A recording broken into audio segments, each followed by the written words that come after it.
Fruits and vegetables को अगर हम प्रोसेसिंग करते हैं तो हम घर से भी शुरू कर सकते हैं। 10,000 के इन्वेस्टमेंट में भी हम शुरू कर सकते हैं। अगर हम फ्रूट्स वेजिटेबल्स को कटिंग करके, स्लाइसिंग करके, क्यूबिंग करके, को अच्छे से सॉर्टिंग करके प्लास्टिक के पैकेट्स या वैक्यूम पैकेजिंग करके अगर हम पैक कर सकते हैं तो भी उसका वैल्यू एडिशन हो जाता है। 100 रुपए का सब्जी ऑलमोस्ट डबल प्राइस हो जाता है, 200-300 रुपए किलो में बिकता है। इंडिया में हर कोने में हर एक के घर में अलग अलग रेसिपी बनती है। तो कोई भी चटनी अगर आप बंगाल में बनाते हो या गुजरात में बनाते हो, आज डिजिटल मार्केटिंग की वजह से आप पूरे देश में, पूरी दुनिया में बेच सकते हो। इसका मार्केट इतना ज्यादा है कि अगर कोई रोज के खाने में नॉर्मल सब्जी भी ना हो तो भी एक चटनी के साथ भी आदमी का खाना पूरा हो जाता है। इंडिया का पॉपुलेशन इतना ज्यादा है कि आपको मार्केट कहीं और ढूंढने की जरूरत ही नहीं है।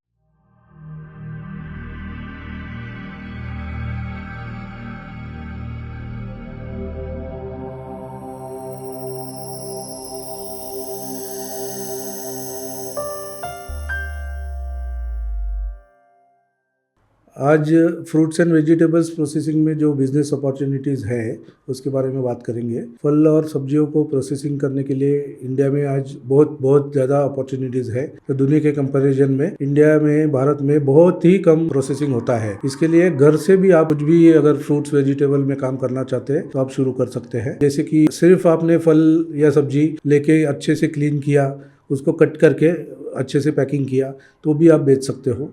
इसका भी मार्केट धीरे धीरे बढ़ रहा है।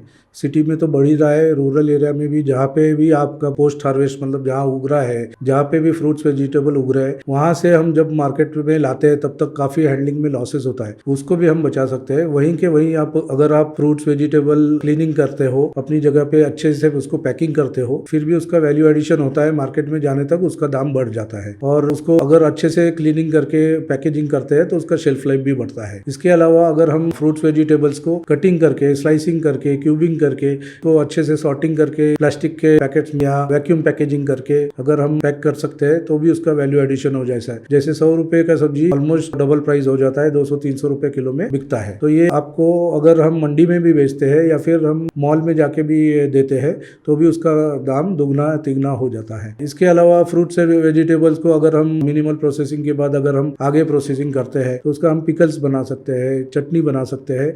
ये सब हम घर से भी शुरू कर सकते हैं। इसके लिए कोई ज़्यादा इक्विपमेंट लगता नहीं है।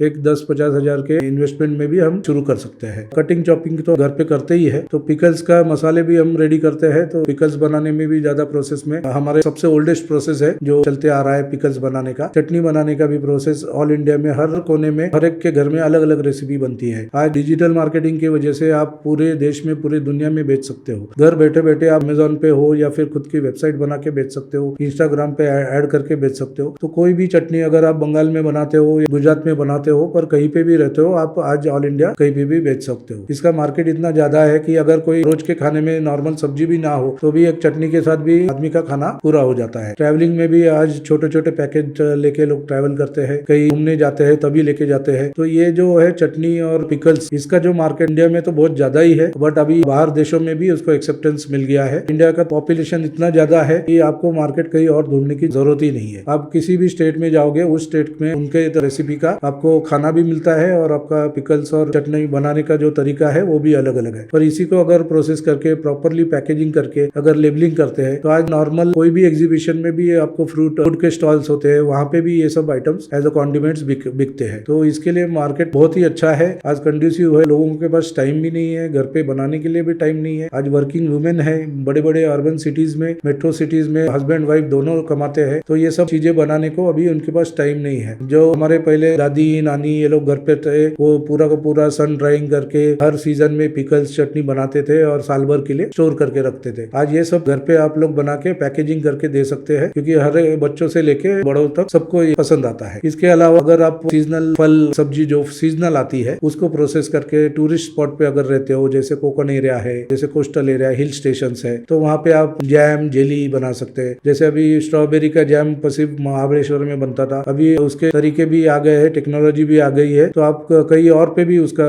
बना सकते हो, वहाँ पे भी आपको फुल मिल जाता है। एंड जूसेस बना सकते हैं, स्क्वाश बना सकते हैं। इसका वैल्यू एडिशन ही होते रहता है। कोई भी फ्रूट्स वेजिटेबल खराब होने से पहले अगर उसको हम फ्रोजन करके रखे या फिर उसको गर्म करके अच्छे से प्रोसेस करें तो उसका हम कुछ ना कुछ वैल्यू एडिशन करके जैम जेली बना सकते हैं। आज बच्चों को चॉकलेट वगैरह देने से उनका हेल्थ में अगर शुगर स्वीट्स देने से हेल्थ खराब होता है, तो हम कैंडीड फ्रूट्स दे सकते हैं, जिसको फ्रूट्स एंड वेजिटेबल कट करके उसको सुखा के अगर हम उसको थोड़ा सा नमक थोड़ा सा शुगर डाल के उसको कैंडी बना सकते हैं और उससे उनका न्यूट्रिशनल वैल्यू इंटैक्ट रहता है और बच्चों को खाने के लिए भी अच्छा रहता है। इसके अलावा भी काफी प्रोसेसेस है जो अगर बड़े पैमाने में करते हैं तो हम डिहाइड्रेशन करके पाउडर्स भी बना सकते हैं, फ्रूट वेजिटेबल के पाउडर्स कर सकते हैं, उसके प्रीमिक्सेस कर सकते हैं, ready to cook ready to eat मतलब ग्रेवीज वगैरह बना सकते हैं, रेडी टू ईट के भी प्रीमिक्सेस कर सकते हैं। तो अगर किसी को फ्रूट्स एंड वेजिटेबल प्रोसेसिंग में काम करना है तो आप उद्योग वर्धिनी का business opportunities in fruits and vegetable processing का कोर्स कीजिए। इसमें पूरा डिटेल प्रोसेसिंग के बारे में और अपॉर्चुनिटीज़ के बारे में समझाया जाता है। तो जिसको भी इंटरेस्ट है you can come and join this course.